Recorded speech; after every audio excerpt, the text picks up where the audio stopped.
महाराष्ट्राच्या राजकारणात आत्तापर्यंत अनेक दिग्गज नेते होऊन गेले, अनेक मुख्यमंत्री आले आणि गेले, पण यातल्या काही नेत्यांनी आपल्या जबरदस्त कामाच्या आणि राजकारणाच्या जोरावर या पदावर सर्वाधिक काळ राज्य केलं.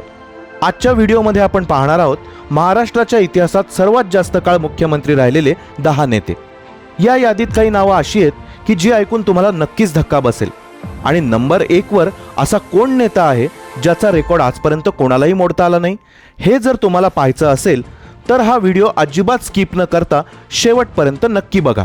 चला तर मग व्हिडिओला सुरुवात करूयात. 10व्या नंबरवर नाव येतं ते महाराष्ट्राचे पहिले मुख्यमंत्री यशवंतराव चव्हाण यांचं. यशवंतराव हे फक्त महाराष्ट्राचेच नाही तर त्याआधीच्या मुंबई राज्याचे सुद्धा मुख्यमंत्री होते. पण जर आपण फक्त 1 मे 1960 नंतरचा म्हणजे स्वतंत्र महाराष्ट्राच्या निर्मितीनंतरचा विचार केला तर त्यांचा मुख्यमंत्री पदाचा एकूण कार्यकाळ 2 वर्षे आणि 202 दिवस इतका भरतो. ते एक अतिशय दूरदृष्टी असलेले नेते होते. त्यांनी राज्याच्या कृषी आणि औद्योगिक विकासाचा अतिशय भक्कम पाया रचला. पंचायत राज व्यवस्था असो व सहकारी चळवळ या सगळ्याची खरी सुरुवात त्यांच्याच काळात झाली. दिल्लीच्या राजकारणातही त्यांचा मोठा दबदबा होता. चीनच्या युद्धाच्या वेळी जेव्हा देशावर संकट आलं तेव्हा पंडित नेहरूंनी त्यांना दिल्लीत संरक्षण मंत्री म्हणून तातडीने बोलावलं होतं. त्यामुळेच त्यांचा महाराष्ट्रातला मुख्यमंत्री पदाचा कार्यकाळ थोडा कमी राहिला. पण त्यांनी राज्यासाठी जे काम केलं ते आजही प्रत्येक मराठी माणसाच्या लक्षात आहे. 9व्या क्रमांकावर आहेत शिवसेना पक्षप्रमुख उद्धव ठाकरे. त्यांचा मुख्यमंत्री पदाचा एकूण कार्यकाळ 2 वर्ष आणि 214 दिवस इतका आहे. 2019च्या विधानसभा निवडणुकीनंतर राज्यात एक मोठा राजकीय भूकंप झाला आणि शिवसेना, राष्ट्रवादी आणि काँग्रेस यांनी एकत्र येऊन महाविकास आघाडीचं सरकार स्थापन केलं. याच वेळी उद्धव ठाकरे यांनी पहिल्यांदा मुख्यमंत्रीपदाची शपथ घेतली. त्यांच्या कार्यकाळातील सर्वात मोठं आणि भयानक आव्हान म्हणजे कोरोनाची महामारी. या कठीण काळात त्यांनी माझे कुटुंब आणि माझी जबाबदारी यासारख्या मोहिमा राबवून राज्याला सावरण्याचा मोठा प्रयत्न केला. पण 2.5 वर्षानंतर शिवसेनेत एकनाथ शिंदे यांच्या नेतृत्वाखाली मोठं बंड झालं आणि राज्यात पुन्हा एकदा राजकीय उलथापालथ झाली. यामुळे उद्धव ठाकरेंना आपल्या पदाचा राजीनामा द्यावा लागला आणि त्यांचा कार्यकाळ तिथेच थांबला. 8व्या स्थानावर आहेत महाराष्ट्राचे हेडमास्तर म्हणून ओळखले जाणारे शंकरराव चव्हाण. त्यांचा एकूण कार्यकाळ 3 वर्ष आणि 260 दिवस इतका राहिला आहे. शंकरराव चव्हाण हे 2 वेळा राज्याचे मुख्यमंत्री बनले.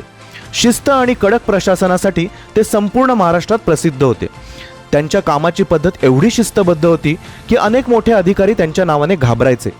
महाराष्ट्रातली अनेक मोठी धरणं आणि पाटबंधारे प्रकल्प त्यांच्याच काळात पूर्ण झाले. म्हणूनच त्यांना महाराष्ट्राच्या जलसंस्कृतीचे जनक असंही आदराने म्हणलं जातं. मराठवाड्याच्या विकासात त्यांचं योगदान खूप मोठं आहे. जायकवाडी धरणासारखा महाकाय प्रकल्प त्यांच्याच प्रयत्नांमुळे उभा राहिला. राजकीय घडामोडींमुळे त्यांना 2 वेळा आपला 5 वर्षांचा कार्यकाळ पूर्ण करता आला नाही. तरीही प्रशासनावर त्यांची जी कडक पकड होती ती आजपर्यंतच्या कोणत्याही मुख्यमंत्र्याला जमलेली नाही. 7व्या नंबरवर येतात काँग्रेसचे नेते पृथ्वीराज चव्हाण. त्यांचा मुख्यमंत्री पदाचा कार्यकाळ 3 वर्ष आणि 305 दिवस एवढा होता. 2010 मध्ये जेव्हा महाराष्ट्रात आदर्श घोटाळ्यामुळे अशोक चव्हाण यांना राजीनामा द्यावा लागला तेव्हा दिल्लीहून पृथ्वीराज चव्हाण यांना राज्याची धुरा सांभाळण्यासाठी खास पाठवण्यात आलं होतं. त्यांच्याकडे एक अत्यंत प्रामाणिक आणि मिस्टर क्लीन अशी इमेज होती. त्यांनी आपल्या काळात अनेक कडक निर्णय घेतले. विशेषतः बिल्डर लॉबी आणि भ्रष्टाचाराला आळा घालण्यासाठी त्यांना खूप कडक पावलं उचलावी लागली आणि त्यांनी ती उचलली. पण याच कडक धोरणांमुळे त्यांच्या पक्षातले आणि मित्र पक्षातले अनेक नेते त्यांच्यावर नाराज राहायचे. 6व्या क्रमांकावर आहेत शिवसेनेचे पहिले मुख्यमंत्री मनोहर जोशी. त्यांचा एकूण कार्यकाळ 3 वर्षे आणि 323 दिवस इतका होता. 1995 साली जेव्हा महाराष्ट्रात पहिल्यांदा शिवसेना आणि भाजप युतीचं सरकार आलं तेव्हा बाळासाहेब ठाकरेंनी मनोहर जोशी यांच्या गळ्यात मुख्यमंत्रीपदाची माळ घातली. त्यांच्या काळात राज्याला अनेक चांगले आणि मोठे प्रकल्प मिळाले, ज्यामध्ये मुंबई पुणे एक्सप्रेसवेची संकल्पना आणि मुंबईतल्या 55 उड्डाणपुलांची कामं विशेष गाजली. त्यांनी झुणका भाकर केंद्र यासारख्या सर्वसामान्यांसाठीच्या योजनाही आणल्या होत्या. मनोहर जोशी हे अतिशय हुशार आणि शांत स्वभावाचे नेते होते. युतीच्या सरकारमध्ये दोन्ही पक्षांना आणि नेत्यांना सोबत घेऊन जाण्याचं कसब त्यांच्याकडे उत्तम होतं. काही राजकीय कारणांमुळे त्यांना नंतर राजीनामा द्यावा लागला. तरीही शिवसेनेचा पहिला मुख्यमंत्री म्हणून त्यांनी राज्याच्या विकासात दिलेलं योगदान खूप महत्त्वाचं मानलं जातं. 5व्या नंबरवर नाव येतं ते महाराष्ट्रातल्या राजकारणातले एक भक्कम आणि लोकनेते वसंतदादा पाटील यांचं. त्यांचा एकूण मुख्यमंत्रीपदाचा काळ 3 वर्ष आणि 329 दिवस इतका भरतो. वसंतदादा हे एकूण 4 वेळा राज्याचे मुख्यमंत्री झाले, पण दुर्दैवानं त्यांना एकदाही आपला 5 वर्षाचा कार्यकाळ पूर्ण करता आला नाही. ते खऱ्या अर्थानं शेतकऱ्यांचे आणि बहुजनांचे नेते होते. महाराष्ट्रात बिना अनुदानांवर चालणारी इंजिनिअरिंग आणि मेडिकल कॉलेज सुरू करण्याचा सर्वात मोठा ऐतिहासिक निर्णय वसंतदादांनीच घेतला होता. यामुळेच आज महाराष्ट्रात शिक्षणाचं एवढं मोठं जाळं उभं राहिलेलं आपल्याला दिसतं. सहकार क्षेत्रात तर त्यांचा शब्द म्हणजे जणू कायदाच होता. अनेक वेळा पक्षांतर्गत बंड आणि राजकीय खेळींमुळे त्यांना पाय उतार व्हावं लागलं. पण जेव्हा जेव्हा राज्याला एका अनुभवी नेत्यांची गरज पडली तेव्हा तेव्हा वसंतदादांनीच राज्याचं नेतृत्व केलं. चौथ्या क्रमांकावर आहेत राज्याचे सध्याचे मुख्यमंत्री देवेंद्र फडणवीस. त्यांचा मुख्यमंत्री पदाचा कार्यकाळ आत्तापर्यंत 6 वर्षाहून जास्त झाला आहे आणि सध्या ते याच पदावर असल्याने हा आकडा रोज वाढत आहे. 2014 मध्ये जेव्हा भाजप शिवसेना युतीचं सरकार आलं तेव्हा फडणवीस हे वयाच्या अवघ्या 44व्या वर्षी मुख्यमंत्री झाले. वसंतराव नाईक यांच्यानंतर सलग 5 वर्षे पूर्ण करणारे ते दुसरेच मुख्यमंत्री ठरले. त्यांच्या काळात जलयुक्त शिवार योजना, नागपूर मुंबई समृद्धी महामार्ग आणि मेट्रोचे जाळे यासारखे खूप मोठे प्रकल्प सुरू झाले. 2019 मध्ये त्यांनी अजित पवारांबरोबर घेतलेली पहाटे शपथ आणि त्यानंतर 2022 मध्ये पुन्हा एकदा एकनाथ शिंदे आणि अजित पवारांसोबत स्थापन केलेलं सरकार, यामुळे ते नेहमीच चर्चेत राहिले. 3ऱ्या नंबरवर येतात महाराष्ट्राच्या राजकारणाचे चाणक्य म्हणून ओळखले जाणारे शरद पवार. पवारांचा मुख्यमंत्री पदाचा एकूण कार्यकाळ 6 वर्ष आणि 221 दिवस इतका राहिला आहे. शरद पवार हे महाराष्ट्राच्या इतिहासातले सर्वात तरुण मुख्यमंत्री आहेत. अवघ्या 38व्या वर्षी त्यांनी पुलोत सरकार स्थापन करून पहिल्यांदा मुख्यमंत्री पदाची शपथ घेतली होती. ते एकूण 4 वेळा राज्याचे मुख्यमंत्री झाले.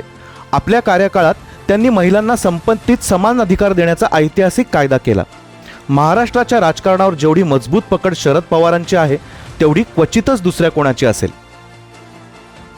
2ऱ्या क्रमांकावर आहेत राज्याच्या राजकारणातले एक अतिशय रुबाबदार आणि लोकप्रिय नेते विलासराव देशमुख. विलासरावांचा एकूण मुख्यमंत्री पदाचा काळ 7 वर्ष आणि 123 दिवस एवढा राहिला आहे. ते 2 वेळा राज्याचे मुख्यमंत्री झाले. 1999 मध्ये त्यांनी पहिल्यांदा काँग्रेस राष्ट्रवादी आघाडी सरकारचं यशस्वी नेतृत्व केलं. विलासराव हे अतिशय हसतमुख आणि सर्वांना सोबत घेऊन जाणारे नेते होते. प्रशासन चालवण्यामागची त्यांची शैली एकदम भारी होती. त्यांना ग्रामीण महाराष्ट्राची जेवढी जाण होती तेवढीच मुंबईसारख्या मोठ्या शहराच्या विकासाचीही समज होती. विरोधकांशी त्यांचे अतिशय चांगले आणि मैत्रीपूर्ण संबंध असायचे. 2008च्या मुंबईवरील दहशतवादी हल्ल्यानंतर त्यांना आपल्या पदाचा राजीनामा द्यावा लागला होता. पण त्यांच्या कार्यकाळात त्यांनी राज्याला ज्या प्रकारे स्थिर सरकार दिलं ते पाहता ते महाराष्ट्रातले एक अत्यंत यशस्वी मुख्यमंत्री मानले जातात. आणि आता नंबर 1, महाराष्ट्राच्या इतिहासात सर्वाधिक काळ मुख्यमंत्री पदावर राहण्याचा रेकॉर्ड ज्यांच्या नावावर आहे ते महान नेते म्हणजे वसंतराव नाईक. त्यांचा मुख्यमंत्री पदाचा एकूण कार्यकाळ तब्बल 11 वर्ष आणि 77 दिवस इतका प्रचंड आहे.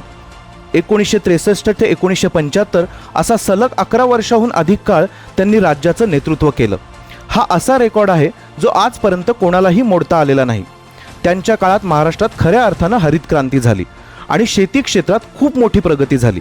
जेव्हा राज्यावर 1972चा भीषण दुष्काळ पडला होता तेव्हा त्यांनी रोजगार हमी योजना सुरू केली, जी योजना नंतर संपूर्ण देशाने स्वीकारली. वसंतराव नाईक हे अतिशय शांत, दूरदृष्टी असलेलं आणि शेतकरी हिताचे नेते होते. त्यांनी महाराष्ट्राच्या विकासाचा पाया इतका भक्कम केला की त्यानंतर महाराष्ट्र कायम देशात प्रगतीच्या बाबतीत पुढेच राहिला.